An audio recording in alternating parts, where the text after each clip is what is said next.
नमस्ते दोस्तों। एक व्यक्ति है जिसे जानकारी जमा करने में बहुत अच्छा लगता है। तो वो व्यक्ति बहुत अमीर है, इतना अमीर कि उसने दो व्यक्ति जानकारी जमा करने के लिए रखा है। उसने एक को अंतरिक्ष में भेजा है और दूसरे को समुद्र में सूचनाओं को जमा करने के लिए। अब जो व्यक्ति अंतरिक्ष में गया था वो काफ़ी ज़्यादा जानकारी उसे ला करके देता है, लेकिन जो समुद्र में गया था उससे ज़्यादा जानकारी नहीं मिलता है, क्योंकि जानकारी संचित करने के लिए उसे समुद्र के अंदर जाना होगा। उसी के लिए सबसे बड़ा चैलेंज तो यही था कि उसको समुद्र के अंदर जाए कैसे। लेकिन फिर भी उसने समुद्र की थोड़ी बहुत जानकारी ला के दी, जैसे कि समुद्र का ज्योग्राफी क्या है, उसकी विशेषताएं क्या है। जब वो समुद्र के अंदर गया तो उसने बहुत से नए नए प्रजाति सुनी और उसके मन में एक सवाल आया कि ये प्रजाति जब समुद्र के बाहर होते हैं तो इनकी आकार छोटा होता है, लेकिन यही प्रजाति जब समुद्र के अंदर जाती है तो आखिर इतना बड़ा दिखते कैसे ही। ये सब कुछ सोच ही रहा था कि नीचे से कुछ डरावनी आवाज़ें आती है, जिसे सुनकर वह पानी से तुरंत बाहर निकल जाता है। तो आइए हम मिलकर देखते हैं कि इसने क्या क्या एक्सप्लोर किया है।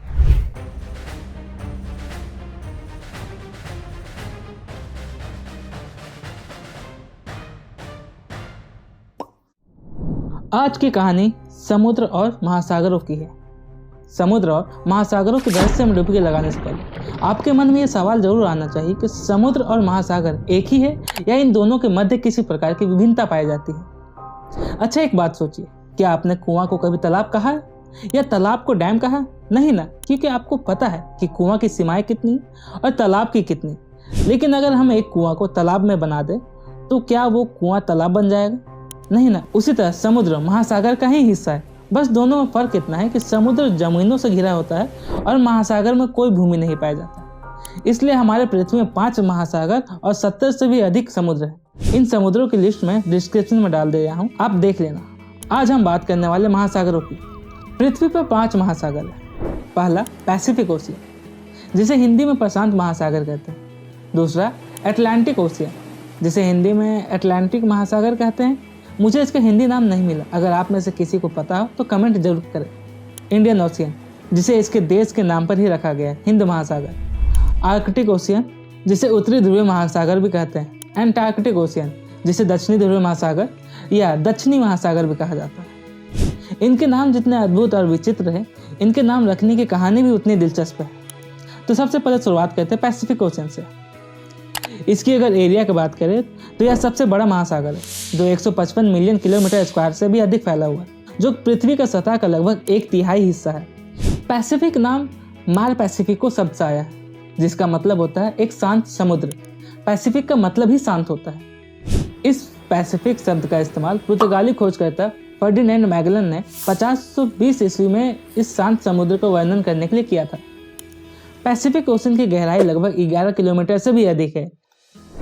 अटलांटिक ओशियन, अटलांटिक महासागर दूसरा सबसे बड़ा महासागर है, जो area wise 106 million kilometre square में फैला हुआ है। ग्रीक पौराणिक कथाओं में एक देवता है जिनका नाम एटलस था।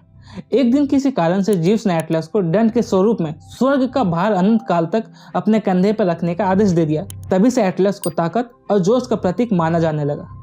लेकिन इन्हें भी एटलस नाम उत्तर पश्चिम अफ्रीका के एटलस पर्वत से मिले, तो अटलांटिक नाम एटलस से प्रेरित है। इसकी गहराई लगभग 8 किलोमीटर जितनी है। इंडियन ओशियन, हिंद महासागर, जो 70.56 मिलियन किलोमीटर स्क्वायर में फैला हुआ है। इसका नाम भारतीय तट से लिया गया है। यह एकमात्र महासागर है जिसका नाम किसी देश के नाम पर रखा गया है।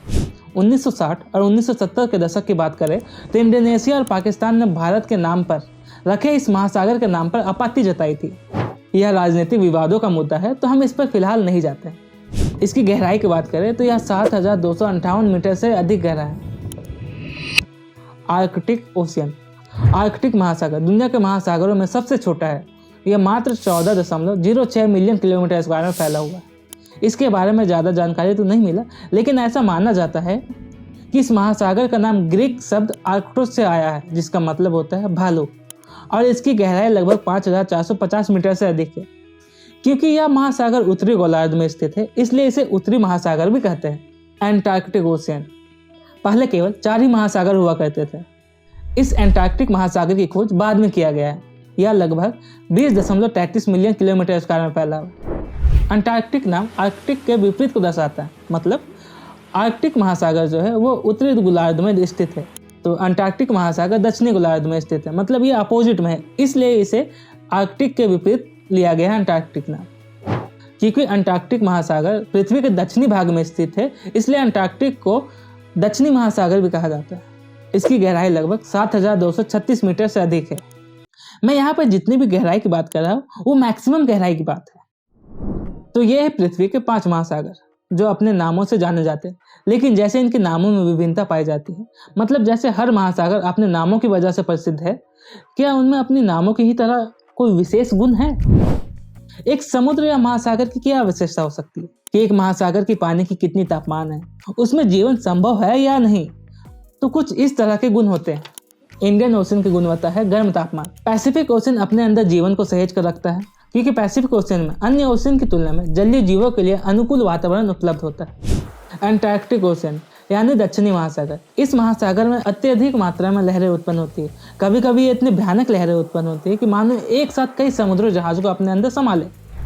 अंटार्कटिक ओशन सबसे ठंडा ओशियन है। यहाँ का तापमान -1.8 डिग्री सेल्सियस तक होता है, मतलब यहाँ के अधिकांश पानी बर्फ बना हुआ है। तो ये हो गया ओशियन का ज्योग्राफी। जितना हम ओशियन के ज्योग्राफी के बारे में जानते हैं, क्या हम उस समुद्र के बारे में जानते हैं? जैसे दुनिया का सबसे विशाल जीव कौन है? Blue whale. और धरती का सबसे बड़ा जीव? हाथी। तो समुद्र के अंदर ऐसा क्या हो रहा है कि जीव भी इतने बड़े होते जा रहे हैं? आपने देखा कैसे समुद्र के ऊपरी तल में रहने वाले जीव समुद्र के अंदर जाते ही कितने विशाल रूप धारण कर लेते हैं। पहले देखते हैं कि ये जीव इतने बड़े कैसे हो रहे हैं, और फिर कुछ जीवों को प्रजाति को देखते हैं जो आमतौर पर आसानी से नहीं दिखाई देते हैं। जितने भी जीव समुद्र के ऊपर पाए जाते हैं, वही जीव जब समुद्र के अंदर जाते हैं तो उनका आकार अनियंत्रित रूप से बढ़ने लगता है। इसके इस तरह से बड़े होने के कई कारण हैं, लेकिन जो सबसे महत्वपूर्ण कारण बताया जाता है वो है ऑक्सीजन। क्योंकि जैसे जैसे आप समुद्र के अंदर जाओगे, आप पाओगे कि ऑक्सीजन की मात्रा में वृद्धि होते जा रही है। इसी को ध्यान में रखकर कई साइंस फिक्शन मूवी बनी है जिसमें ऑक्सीजन के 2 गुना होने पर वहाँ के जानवर भी विशाल हो जाते हैं। वहाँ के पौधे आजकल के पेड़ों की तरह दिखाई देते हैं। इन्हीं कारणों से समुद्र के गहरे पानी में रहने वाले जीवों में और समुद्र के ऊपरी हिस्से में रहने वाले जीवों में जमीन आसमान का अंतर है। जैसे isopod, spider crab, oarfish, stygiomedusa jellyfish, angler fish और ना जाने कितने अलग अलग प्रकार के जीव। फिलहाल इनके बारे में जानते हैं जिनका ऊपर मैंने नाम लिया। पहला आइसोपोड। आपने समुद्र के किनारे छोटे छोटे कीड़े मकोड़े देखे होंगे। तो कीड़े जब समुद्र में सर्वाइव करना सीख जाते हैं और वे समुद्र के अंदर चले जाते हैं, तो जो कीड़े 2-3 इंच के होते हैं वो अचानक से 2 फीट के अधिक बड़े हो जाते हैं। इसको ज़्यादा कॉम्प्लिकेट नहीं कहते, क्योंकि इसके अंदर जितना जाएंगे और कई प्रजातियाँ सामने आएंगे। इसकी बात हम फिर किसी और वीडियो में करेंगे। स्पाइडर क्रैब, जिसे जापानी मकड़ी केकड़ा भी कहते हैं, इसके नाम को अगर आप ध्यान से देखो तो इसके पाए जाने का स्थान का पता चलेगा। हाँ, ये और कहीं नहीं, जापान के समुद्र में ही पाया जाता है। अगर कोई चीज़ आपको मिले और आप उसको अपना टैग नहीं देंगे, ऐसा तो हो ही नहीं सकता। इसी तरह ये जापान में पाया जाता है, तो इसके नाम में तो जापान जोड़ा ही गया है, साथ ही साथ में जापानी नाम भी दिया गया है। इसका जापानी नाम है ताकाहाशी गिनी, जिसका मतलब होता है लंबे पैरों वाला केकड़ा। इसकी औसतन लंबाई 12 फीट तक होती है। इसमें एक अनोखी योग्यता है, जब इसे लगता है कि आपने पूरा जीवन जी लिया है तो ये अपने आप को पिघलाना शुरू कर देता है और पिघल कर पानी में पूरी तरह घुल जाता है। इस मछली को अगर आप पौराणिक जानवरों से कंपेयर करें तो गलत नहीं होगा। यह एक ऐसी लंबी मछली है जिसके अंदर कोई कांटे नहीं बल्कि हड्डी पाई जाती है। इसकी लंबाई लगभग 56 फीट तक होती है। आइए इसको ध्यान से देखते हैं।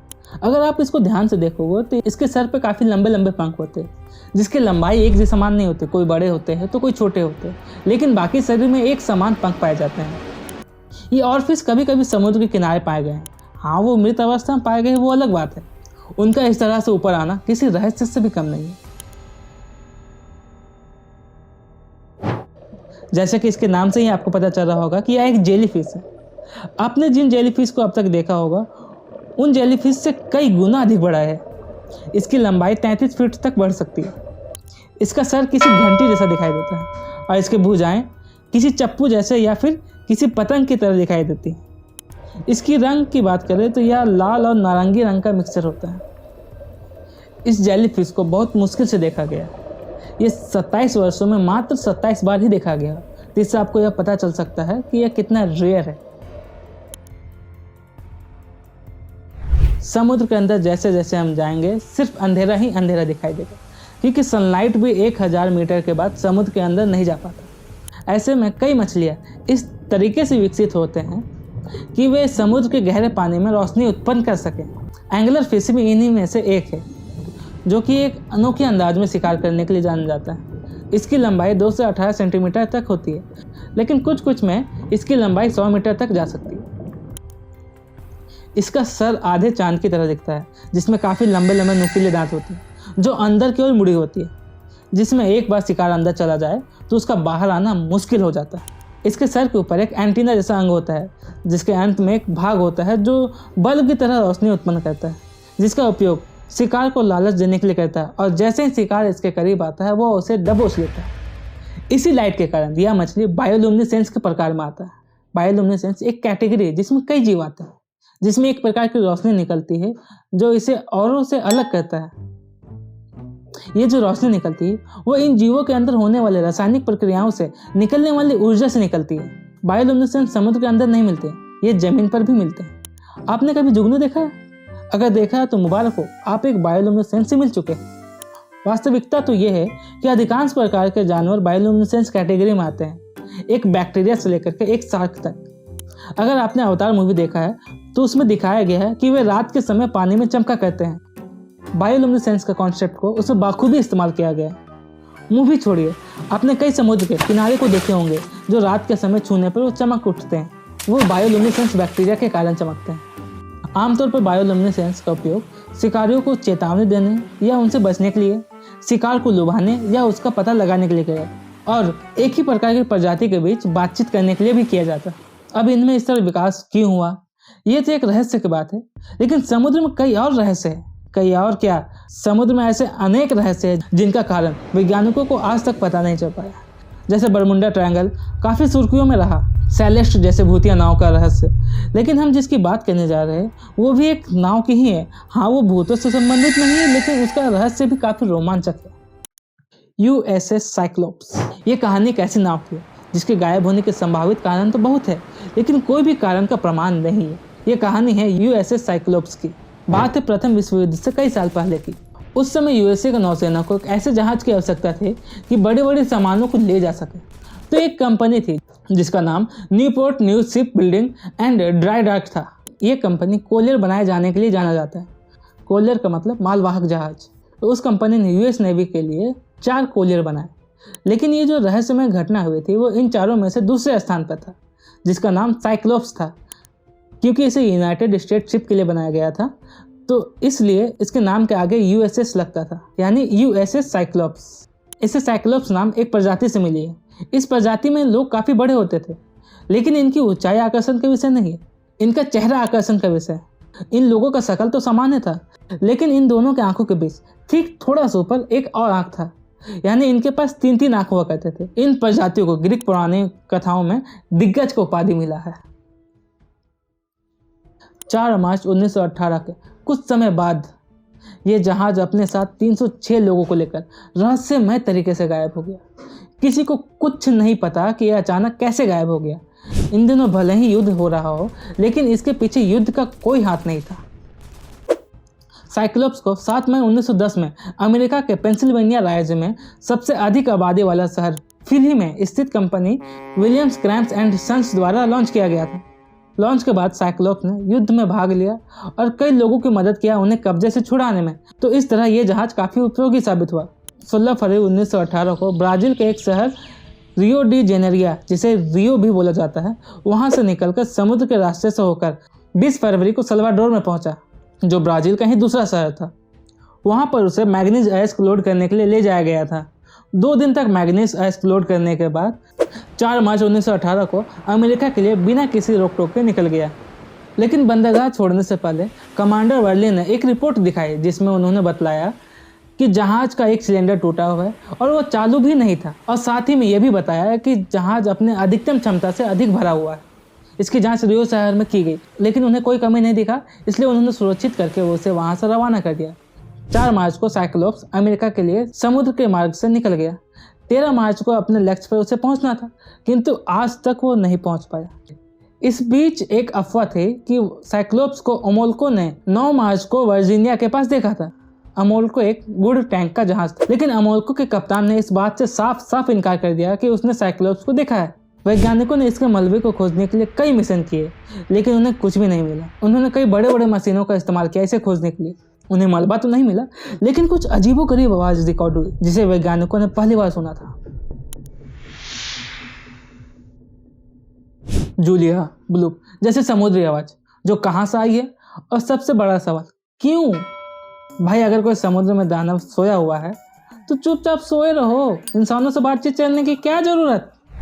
खैर, आइए देखते हैं जूलिया और ब्लूप साउंड कैसे करते हैं।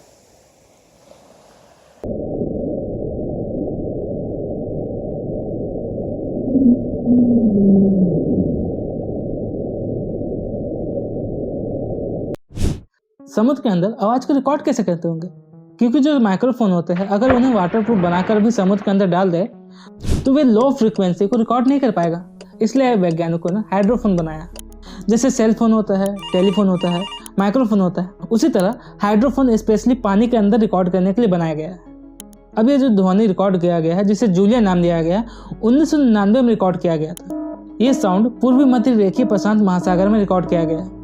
ये किस चीज़ की आवाज़ है ये किसी को नहीं पता, क्योंकि अगर इस साउंड को खोजने के लिए किसी को भेजे तो पता चला उसी को खोजने के लिए अलग से मिशन किया जा रहा है। लेकिन वैज्ञानिकों का बोलना है कि ये साउंड बर्फ का बहुत बड़ा टुकड़ा का जमीन से टकराने का हो सकता है।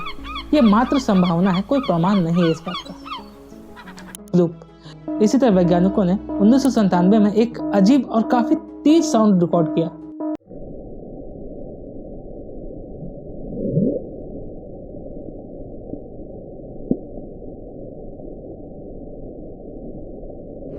और ये तब रिकॉर्ड हुआ जब दक्षिणी प्रशांत महासागर में शोधकर्ता ज्वालामुखी की गतिविधि को रिकॉर्ड करने के लिए गए हुए थे। अब ये वैज्ञानिक है, वैज्ञानिक तो वैज्ञानिक है। जब तक ये 2-4 थ्योरी इंसानी सभ्यताओं को फेंक कर नहीं मारेंगे, तब तक इनका खाना हजम थोड़ी होगा। खैर, वीडियो को यहाँ तक देखने के लिए बहुत बहुत धन्यवाद। अगर वीडियो अच्छा लगा हो तो वीडियो को लाइक जरूर करें और चैनल को भी सब्सक्राइब जरूर कर दें। अब मुझे ये तो नहीं पता कि समुद्र खतरे में है या नहीं, लेकिन फिलहाल भारत के छत्तीसगढ़ राज्य में हंसदेव जंगल जरूर खतरे में। क्यों है, क्या कारण है, मैंने ऊपर आ रहे इस वीडियो पर समझाया है, तो इसे जरूर देखें। धन्यवाद।